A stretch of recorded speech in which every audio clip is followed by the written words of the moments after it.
Hello दोस्तों, कल हमने जो अकाउंटिंग प्रोसीजर है वो समझी थी। तो उसमें सर्वप्रथम हमने देखा था कि इवेंट के बाद में अपना आता है ट्रांजैक्शन। तो आज हम पढ़ रहे हैं difference between event and transaction. Event मतलब होता है घटना, और ट्रांजैक्शन का अर्थ होता है लेन देन। अब हम सर्वप्रथम देखेंगे कि what is the meaning of event. अब इवेंट और ट्रांजैक्शन को अब इन डेप्थ हम समझेंगे। तो फर्स्ट ऑफ ऑल हम देखते हैं कि ट्रांजैक्शन मीन्स लेन देन, उसका अर्थ क्या होता है। तो ट्रांजैक्शन का अर्थ होता है परफॉर्मेंस ऑफ एन एक्ट कोई भी कार्य है। तो परफॉर्मेंस का अर्थ होता है निष्पादन, कोई भी कार्य है उसका निष्पादन मतलब उसका एग्जीक्यूशन करना, मतलब उसको कंप्लीट करना, कोई भी कार्य है उसका कंप्लीट करना। और ये एक और है कि transaction may be carried out between two या मोर पर्सन है, क्योंकि कोई भी व्यक्ति है अपने अकेले के साथ तो ट्रांजैक्शन कर नहीं सकता है। तो कम से कम 2 पर्सन तो चाहिए ट्रांजैक्शन करने के लिए। ठीक है, तो अब हम बात करते हैं जैसे कि ट्रांजैक्शन एक एग्जांपल हो गया, जैसे कि सेल ऑफ गुड्स है। जैसे मैंने किसी भी पर्सन को गुड्स सेल किया है, तो मतलब उसमें क्या हो रहा है कार्य भी हो रहा है। कार्य क्या हो रहा है ये हो रहा है सेल ऑफ गुड्स हो रहा है, माल का सेल किया जा रहा है विक्रय किया जा रहा है। और उसमें क्या हो रहा है टू और मोर प्रश्न भी है, एक मैं हो गया, एक दूसरा बंदा हो गया। तो उसमें क्या हो गया सेल ऑफ गुड्स हो गया, दूसरा हो गया परचेज ऑफ गुड्स हो गया, तीसरा आपका जैसे कि रेंडरिंग ऑफ सर्विसेज होगी या रिसीविंग ऑफ सर्विसेज होगी। तो इसको तो हम क्या कहते हैं ट्रांजैक्शन। तो कोई भी हम कार्य का निष्पादन करते हैं, मतलब परफॉर्मेंस ऑफ एन एक्ट हो गया या एग्जीक्यूशन ऑफ एन एक्ट, तो उसको हम क्या बोलते हैं कार्य का निष्पादन बोलते हैं।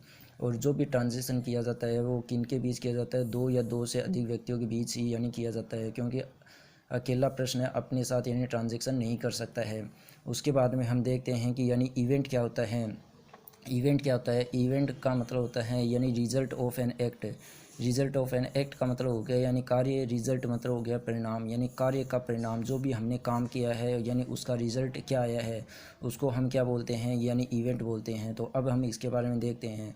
जैसे कि हमने एग्जांपल ऊपर लिया था सेल ऑफ गुड्स, इसको हम थोड़ा आगे और देखते हैं कि sale of goods in case कि हमने जो गुड्स है, जो माल है, हमने रोकड़ में बेचा है, रोकड़ी में बेचा है, केस में उसको सेल किया है। अब इसमें दो इवेंट हो रही है। एक तो क्या होगा जब हम गुड्स सेल करेंगे तो उससे क्या होगा, अपना जो स्टॉक रहेगा वो डिक्रीज़ हो जाएगा, वो कम था वो कम हो जाएगा। तो ये क्या होगी, एक इवेंट होगी। दूसरा क्या होगा, दूसरी तरफ इंक्रीज़ इन केस अपना केस क्या होगा बढ़ जाएगा, ये क्या होगी, इवेंट होगी। क्योंकि सेल ऑफ गुड्स करते हैं तो हम क्या एंट्री करते हैं केस अपने पास आता है, तो केस डेबिट किया और टू सेल किया।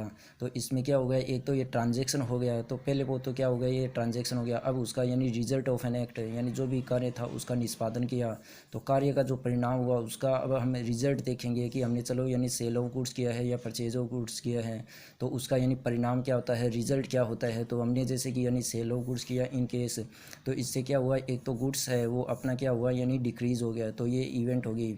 दूसरा क्या हुआ, अपने पास केस आया तो इंक्रीज़ इन केस, ये क्या हो गया, इवेंट हो गया। अब दूसरा एक एग्जांपल और लेते हैं।